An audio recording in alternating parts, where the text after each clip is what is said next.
Bonjour les amis, aujourd'hui nous allons lire l'évangile de Luc au chapitre 10, les versets 25 à 37 sur l'épisode fameux du bon samaritain. Alors juste une note, un point de détail pour les nouveaux venus dans mon émission. Nous avons pour habitude de lire pendant la semaine un passage de l'Ancien Testament et le dimanche nous faisons la lecture de l'évangile du dimanche et son commentaire. Encore une fois, attention, ce que je fais dans cette émission, c'est un commentaire, c'est une lecture expliquée, ce n'est en aucun cas ni une homélie, ni une méditation. Bref, je n'ai pas du tout l'intention de prendre la place du curé. Alors allons-y, et voici qu'un légiste se leva et dit à Jésus pour le mettre à l'épreuve, « Maître, que dois-je faire pour recevoir en partage la vie éternelle ?» Alors Jésus lui dit, dans la loi, qu'est-il écrit? Comment lis-tu? Alors le légiste répondit, eh bien écoute, tu aimeras le Seigneur ton Dieu de tout ton cœur, de toute ton âme, de toute ta force et de toute ta pensée, et ton prochain comme toi-même. Et Jésus lui répond, eh bien écoute, c'est parfait, tu as bien répondu, fais cela, et tu auras la vie. Mais lui, le légiste, voulant montrer sa justice, il dit à Jésus, mais maître, qui est mon prochain? Alors Jésus reprit, un homme descendait de Jérusalem à Jéricho, il tomba sur des bandits qui, l'ayant dépouillé et roué de coups, s'en allèrent, le laissant à moitié mort. Il se trouva qu'un prêtre descendait par ce chemin, il vit l'homme et passa à bonne distance. Un lévite, de même, arriva en ce lieu. Il vit l'homme et passa à bonne distance. Mais un samaritain qui était en voyage arriva près de l'homme. Il le vit et fut pris de pitié. Il s'approcha, banda ses plaies en y versant de l'huile et du vin, le chargea sur sa propre monture, le conduisit à une auberge et prit soin de lui. Le lendemain, tirant 2 pièces d'argent, il les donna à l'aubergiste et lui dit « Prends soin de lui. Si tu dépenses quelque chose de plus, c'est moi qui te le rembourserai quand je repasserai. » Alors lequel des trois, à ton avis, s'est montré le prochain de l'homme qui était tombé sur les bandits?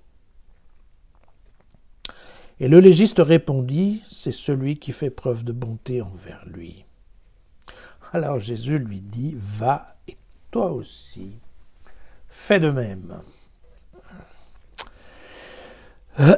Voilà un texte exclusif de Luc, un texte archi connu qui a généré une quantité absolument astronomique de commentaires et d'homélies. En fait, le texte, vous l'avez vu, il regroupe 2 questions. La première qui est « Comment accéder à la vie éternelle ?» et la seconde qui est question, qui est très importante à l'époque de Jésus, qui est mon prochain.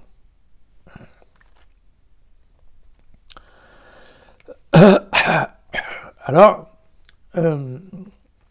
concernant l'accès à la vie éternelle, le scribe fait une excellente réponse de technicien, car un scribe, c'est avant tout un technicien de la littérature biblique. Et donc, il va chercher, là c'est facile, le Deutéronome au chapitre 6, qui est le fameux schéma Israël. Écoute, Israël, tu serviras ton Dieu de toute ta force, de tout ton esprit. Ça, c'est quand même une prière que les Juifs font 2 à 3 fois par jour, si je ne m'abuse. Donc, effectivement, c'est une bonne réponse. Et puis, il va chercher également un passage qui est dans le livre du Lévitique, au chapitre 19, les versets 18, et on retrouve ça en 34, qui est « Tu aimeras ton prochain comme toi-même ». Vous voyez que là, déjà, ici, il faut une bonne connaissance, parce que le Lévitique est quand même un livre très sérieux, pour ne pas dire assez déplaisant. Et donc, pour aller lire le chapitre 19 de ce livre-là, il faut quand même apprécier la littérature. Mais globalement, c'est vrai que ces 2 passages résument parfaitement la théologie de Jésus. Et donc, jusque-là, aucune surprise, d'ailleurs, Marc et Matthieu ont écrit exactement la même chose. C'est la foi qui sauve, la connaissance des textes, l'obéissance aux commandements.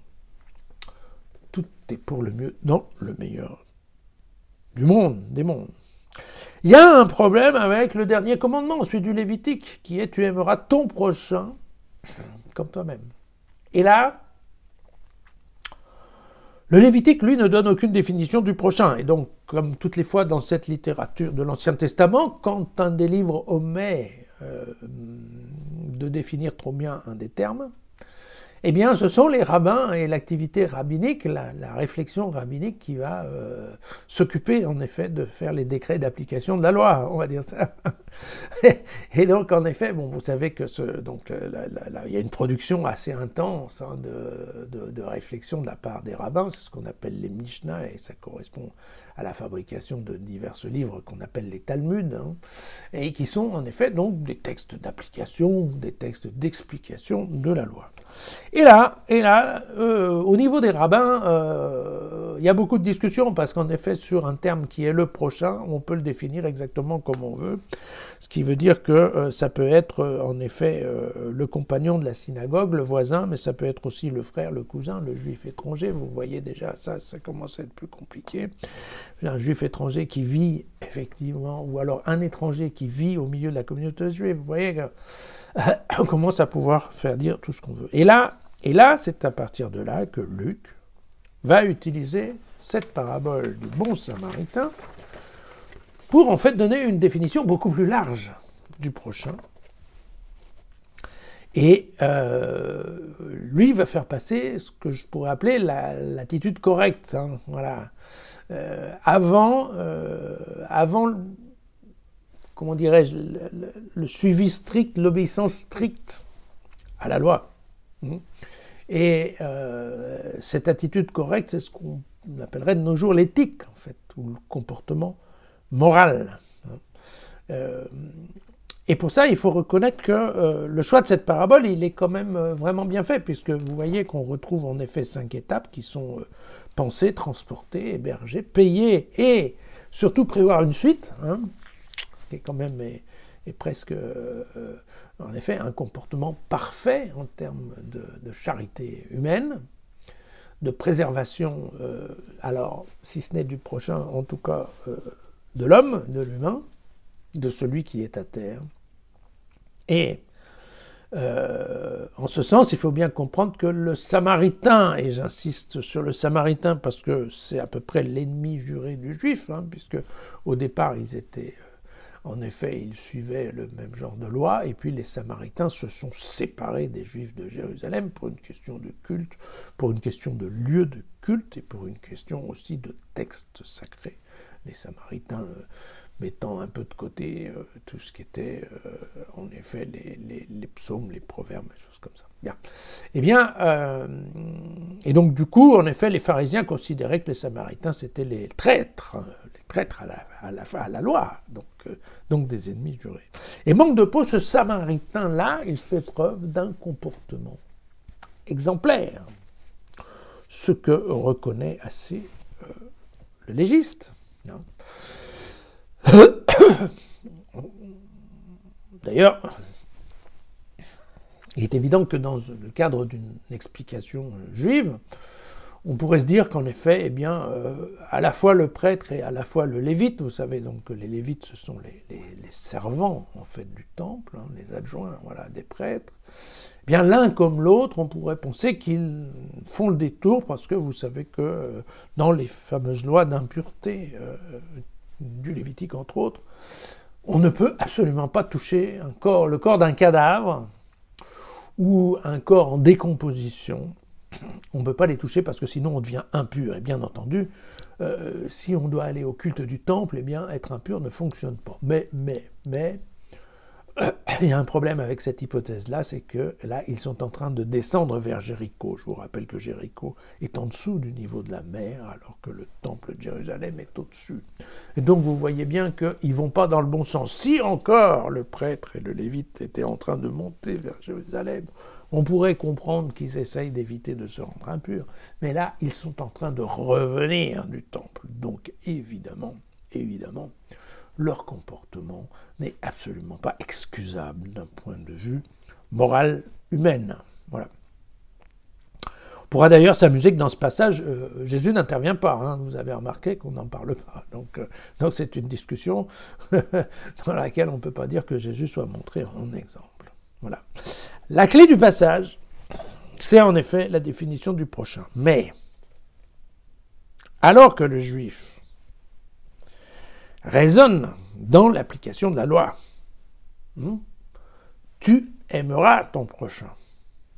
Tout simplement, le type il dit « Ok, dites-moi qui est mon prochain de façon à ce que je puisse l'aimer. » Et Jésus répond d'une manière, Jésus, en tout cas Luc, répond d'une manière qui est de retourner la question. Et lui dit non, le problème c'est pas de savoir qui est ton prochain, le problème c'est de savoir de qui, toi, tu es le prochain. Pourquoi ? Parce que la relation d'amour, elle ne peut être qu'une relation réciproque, et nous verrons ça dans tous les évangiles ensuite, en particulier dans l'évangile de Jean. Ce que Jean demande, c'est l'amour réciproque dans la communauté. Un amour exige une certaine forme de réciprocité, à part, on l'a vu, l'agapé, qui est bien. Mais là, on n'est pas en train de parler de ça. Et donc, en fait, Jésus renvoie le légiste dans ses cordes pour lui montrer que la loi ne suffit pas. La question n'est pas que de savoir qui est le prochain, parce que vous voyez qu'éventuellement, ni le prêtre ni le légiste ont considéré que le type par terre était son prochain. Ils ne le connaissaient pas puisque c'était un Samaritain. Et un Samaritain, c'est un ennemi, ça ne peut pas être un prochain. Et donc, vous voyez que Luc force le raisonnement à dire non, le problème, c'est pas savoir qui est ton prochain, mais qui toi tu dois aider, mais qui tu penses, qui pense que toi tu es en effet celui qui doit aider. Vous voyez, c'est quand même assez fin comme raisonnement, mais ça touche. Et à la fin de l'envoi, je touche, comme dirait Cyrano. C'est exactement ça. Ça touche. Pourquoi ? Parce que là-dedans, on est en train de passer, en fait, dans ce texte, c'est ce qui fait d'ailleurs la richesse de cette parabole.